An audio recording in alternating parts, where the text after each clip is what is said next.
the Ribbon podcast, where we are creating an empowering and supportive community for women navigating the journey of breast cancer. My name is Lindley Harris. And I'm Amy Smith, your fellow survivors and thrivers. Whether you are currently facing a diagnosis, undergoing treatment, or adjusting to life after cancer, this podcast is for you. Our mission is to provide raw, unfiltered insights and practical information to help you through every step of your cancer journey. We want you to know that you are not alone. We will journey together and we will heal together.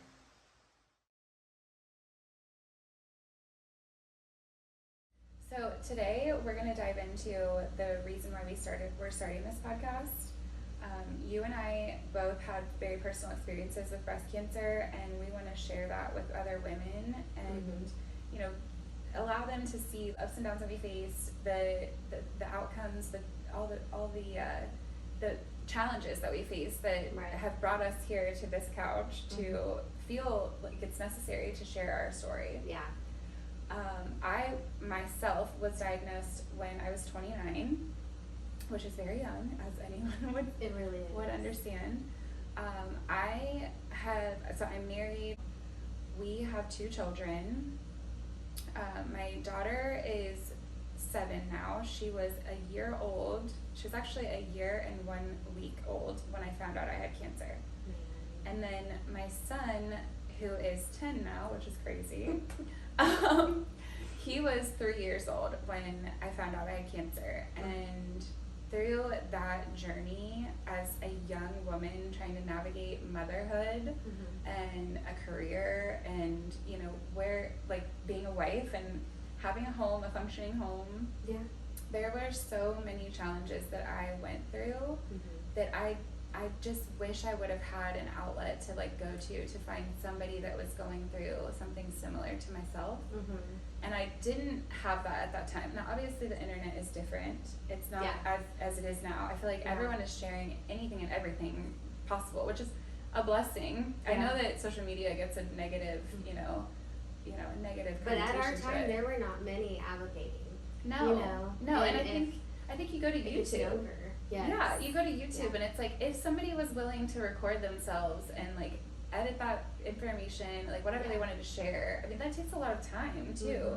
When you're going through cancer, in order to have the time and the energy to do that, I mean, it takes a lot. Yeah. So now that we've been through it, I think that this platform that we are wanting to, push for is the best thing for people who are actively going through it, who maybe are searching for somebody that they can relate to, and a centralized location, and just candid conversation, realistic moments, and things that maybe weren't concerns that we had that maybe we were worried about or anything like that, but just kind of all aspects of it that we did go through, so we can, Yeah, and although our journeys were very similar, they were also very different.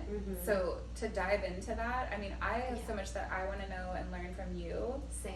And I know that, we didn't do the exact same, treatment plan. So it's to kind of dive into that and learn from each other. And also how we can help other women. Yeah. Because as you know, we get asked questions all the time. It's like, hey, my friend, my so-and-so who has breast cancer, can we connect them with you? And that's wonderful. But, depending on their circumstance, it might be vastly different. And it also might be very similar. And I think that we're going to be able to connect those dots for people too. Maybe if we can't relate to that specific detail, that we know someone who can. Yeah. And that way, we can really absolutely help someone start to finish. And I think too, for us to be able to highlight other women's journeys that we've either connected with or know of, we can share so many different experiences. And when you have a wealth of different women who have each, not one cancer journey is the same. It's all, everyone's, journey through it is different. Maybe one person we had the same treatment. Okay, well, you might have been affected, severely different than me. You might have had a lot of complications, and maybe I didn't, or vice versa. And so having those people to highlight, I think, will be so beneficial to this community of women. So, but after I was diagnosed at 29, I decided about, I think it took me about a month. I was encouraged by some women in my circle. They were like, you really should like write this stuff down. Like you should, whether you do it for your children or for yourself, write it down and like kind of tell your own story, and maybe it will help with having to repeat yourself so many times. True. So I did eventually post it on Facebook. I wasn't prepared for the return on that. I was just thinking like, I just want to post this and get this off my chest because I feel like I can't, number one, leave my home. I have just shaved my head. I have no hair. I look completely different. There's no denying that this is going on now. Yeah, you can't hide it. Like, even though you could wear a wig, but I personally would have been extremely uncomfortable out in public wearing a wig. Because I would have looked odd to someone, in my opinion. And they're not comfortable. That's another thing we're going to talk about. Yeah, absolutely. That's an option, but nobody talks about the hot flashes and how uncomfortable they are. And some insurances don't cover the cost of this, so that's a whole other topic for later to cover. But there was no denying it at that point. Absolutely. Yeah, so for me, it took a lot of courage to post something like that's so, raw. And I know that, at that point in time, I probably didn't have the confidence to just be like, I don't care. Like, I'm just going to post this and it's going to be fine. But no, I actually it took a lot of, will to just hit the button. Right. But I'm so thankful that I did, because it's what led me to you. I'm so glad you did. Because you're the person I didn't know that I needed at that time. So when I got diagnosed, I was 31. I've been married with Chris 10 and a half years now, and we've been together 15. And our daughter is 9 and a half now, but at that time, I got diagnosed October 11th of 2017, and I had to wait a week for my biopsy results. And then that was like days before her 3rd birthday party. So, and I had not put that out there because I couldn't even talk about it yet, I mean, and that's the thing, like, I am emotional. I can't hide my emotions. And sometimes we think we need to be tougher than what we need to. So I didn't want to talk about it. So only my close family knew before then, and then I let people know after. And I didn't want it to steal any kind of light from her birthday party. Absolutely. I definitely didn't want to focus on it. But I can't wait to dive in to tell how I found my lump. It's a really unique way, and obviously a blessing in disguise. Absolutely. But when I got on Facebook, after I put her to bed and saw that you had shared that you were going through breast cancer, and I was just blown away, and I was like, oh my gosh, like, good, I have somebody to talk to. We went to high school together, but we didn't really know each other. Yeah. And then it turns out, we were going to be seeing a lot of each other. Yes. Thank God. Yeah. And that our husbands kind of had each other, Yeah. They're goofy. They really are. In such a wonderful way, because we absolutely needed both of them to carry us through that journey. Yeah, for sure. That's something I wanna highlight, which I don't know that I knew until just now. But my daughter's birthday party, her actual birthday party, was 3 days before I found out I had cancer, and I felt the exact same way you just did. Oh my gosh. So it was like, I had just had my 2nd biopsy the day before her birthday party, and I was holding on to those emotions. At that time, I was led in a different way from the physicians that were dealing with my my biopsy. They were like, go home, don't worry about this. This is gonna be fine. You're like, the first biopsy came back negative. Okay, cool. Well, I did try to let that go, but when your whole family is in front of you at your child's first birthday party, it's something that you've been looking forward to. Yeah. And you're looking at everything in a new light, because the what if is really real at that point, and that's a hard reality. That was a heavy day for me. I think I was a little over the top as far as making sure it was the best birthday party ever, because at that point I didn't know what was to come. How would I get to see her 2nd birthday? Would would I be laid up in a bed somewhere, in the hospital because I'm sick? Like, I didn't know what was to come. Yeah. So I'm so glad that you shared that, because I don't know that I realized how closely our beginning of the experience was. Yes. That was like a heavy moment, but you're like wanting to be so present for your child and not take anything away, but also, keeping that little like ball of emotion in. I think that living in a fight or flight state when you're trying to enjoy something, I mean, it was hard. It was very, very hard. Absolutely. Yeah. And nobody in my family, besides my mom and my in-laws and my husband, obviously, knew. But yeah, outside of that, I hadn't told any of my friends. They're all coming to this birthday party. I'm trying to put on a brave face and like act like everything's normal. Right. But in reality, it wasn't. So I appreciate you saying that, because I don't know that I realized how similar I know. I don't know how we missed that detail in all this time. Yeah. But no, I agree. Plus it's just so nice to be able to like find your person that can relate 100%, because that's what you have to do during this. Like, you have to, I mean, a lot of people have support systems, whether it be family, spouse, whatever, friend even, but until you have someone who can like relate on a level because they've also gone through it is a relief. Because they're like, you need to complain about it, because that 100% sucks. It does. And it's okay to feel bad for yourself in that moment, but you and I both have learned, like, we can feel bad for ourselves in that moment, but then we need to move on, because we're wives, we're mothers. Yes. You worked during that time, and that's a lot. And the world doesn't stop just because you're sick, No, and I think that being able to continue to move on, move through what you have to do day to day, is one of the things that helped carry me through it. Absolutely. Because if I had sat at home and I had sat in my emotions and I let my mental health go down the tubes, like, I think it would have been a different outcome, truly. I don't know that I would have done it as well. Yeah, no, I wholeheartedly believe that. Yeah. I met, like, a lot of other survivors that were 10 to 15 years older than me from where I got my biopsy done through that hospital, and all of their kids were graduated and in college, and they're like, how are you doing it? And I'm like, I don't have a choice. Yeah. But yeah, you don't. No, and I'm like, that was just part of God's plan for me, that, it was going to keep me moving and keep me, in the moment. And that's 100% what I think needed, because I couldn't sit in my thoughts. No. No, I remember, and I'll go more into this in, another episode, but the day that I found out I had cancer, I was at work. I had it was a Tuesday, so I clearly had the rest of the week to get things, I'm like planning on going to work. Yeah.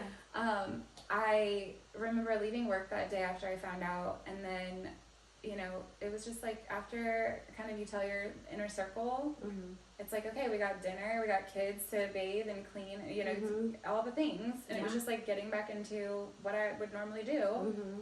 Of course, you have this like, all these emotional thoughts going on in your brain, but it's like, just keep it moving. And I luckily was able to get into the doctor on that Thursday, but I did go to work on Wednesday, and I am so, to this day, I am so proud of myself for doing that, because I needed, number one, I needed the drive to work by myself. It was the first time I had been alone since I had told my family. I needed that moment. I needed to be able to, sit in my emotions and like let it out. Like I think that if you had driven by me that day, it was like, what's going on with that girl?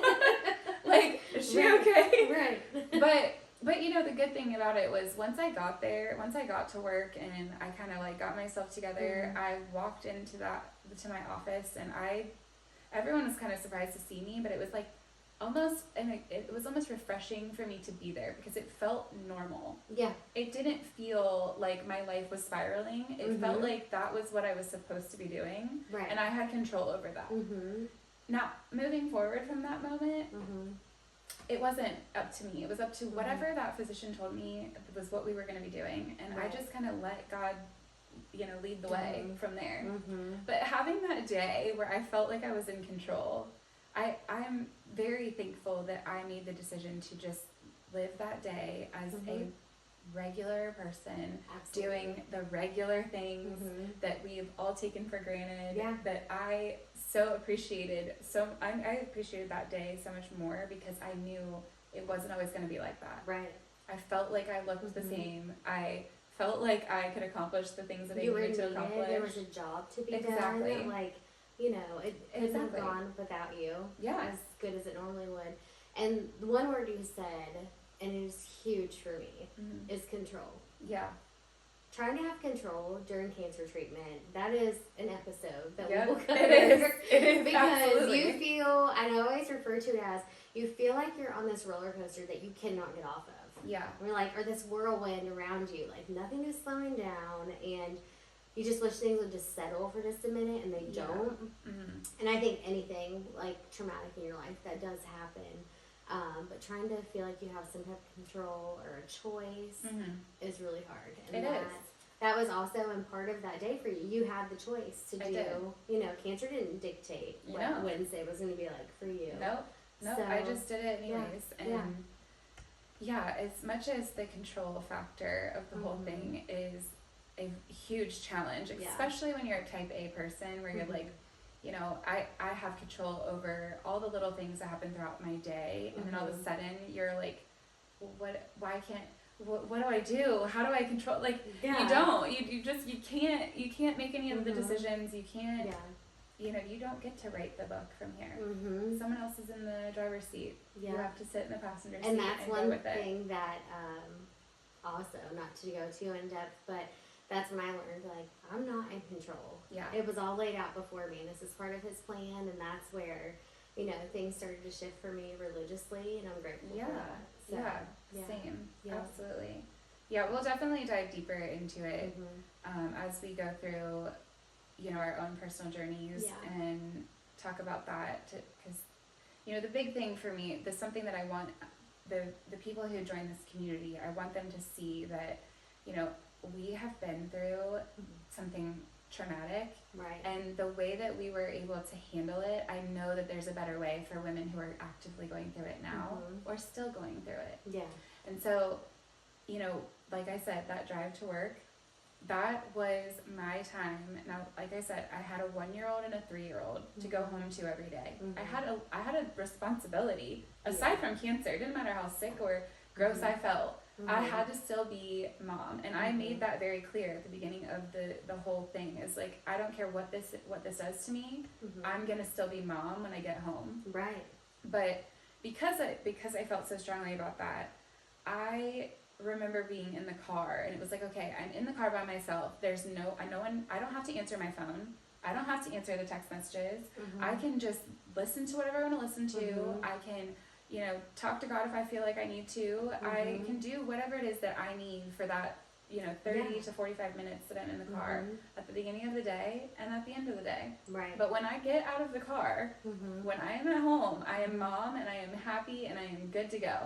Because I am not going to weigh down my family because of those emotions that I'm dealing with. I'm going to deal with those in my own time. And do I think that was the best way to go about it? I probably should have shared more. I know I should have shared more. I can tell you that. But that's okay, because everyone handles it in their own way, too, you know? But as long as you, like, we connected. And that was more than what your husband or your mother, you know, things, and it happened how it needed to happen. I truly believe, you know? But I think if I had to do it, so that was 7 years ago almost here. We're coming up on 7 years for both of us. If I had to do it over again now, I think it would have looked a little different. I think there would have been more access to other people who are in the midst of the same thing that I'm going through. Now, thankfully, we had each other, right? Like, I had somebody to text and call and say, like, oh my gosh, this thing's happening. What do I do? Like, how did you feel? What happened? All of those things. But you needed the person that went before you. You went before me in everything. And that was a huge blessing, even though, you know, things were not exactly the same. But just to have you to go before me was huge. And I wish that you would have had that, a person, you know, for you in that sense. And, ignorance is bliss sometimes. I walked into treatment not realizing some things. Like I didn't know how quickly things could have changed. But thankfully I didn't know that. Because we could overanalyze and worry ourselves. Exactly. Yeah. But I just know that, almost 7 years out for both of us, that all of this insight and the resources that we're going to gather through sharing our stories and our podcast, that it'll help us with our mission, and that's to make our journey to help others. Absolutely. Yeah. And to be able to give back. And Yeah, because I think when you go through something like this, you're like searching for the purpose. Yeah. It's like, why did this happen to me? And Right. maybe we won't ever know why. Like, No. I'm good with not knowing the full ins and outs of why, But but I'm gonna create the purpose. yeah. We're gonna sit here and we're gonna create our own purpose through the traumatic time that we went through, and share with the women who are gonna go through it after us. Yes. To give them a little bit of light on how maybe we did do a great job in a certain aspect of how we handled it. Maybe we didn't, but we can share and talk about it and share like what we think we could have done better. Just like me needing to share more about what was happening. Yeah. I kept it all in. I didn't feel like I wanted my family to know that I was struggling so deep, because I was honestly at that time I was more afraid of how they were handling it. Right.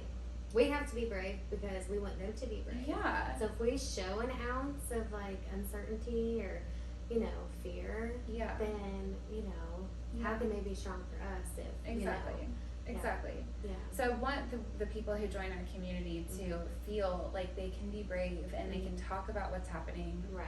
And they can share the downs, but also share the good stuff too.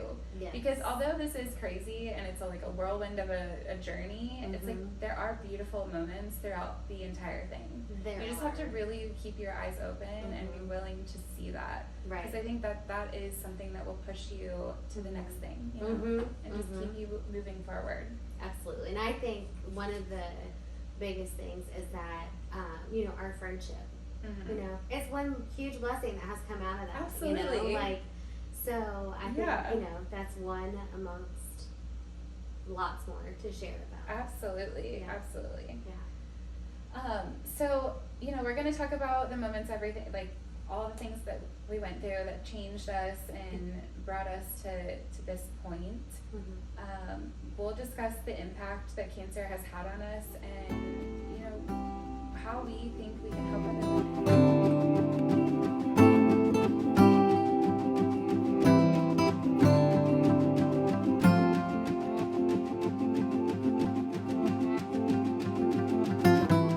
Thank you for listening to the Beyond the Ribbon podcast. Our mission is to empower and support those affected by breast cancer. If you feel led to donate and support our mission, you may do so by clicking the link in our bio. Don't forget to follow and share our content to help spread awareness and support. Remember, we journey together and we heal together.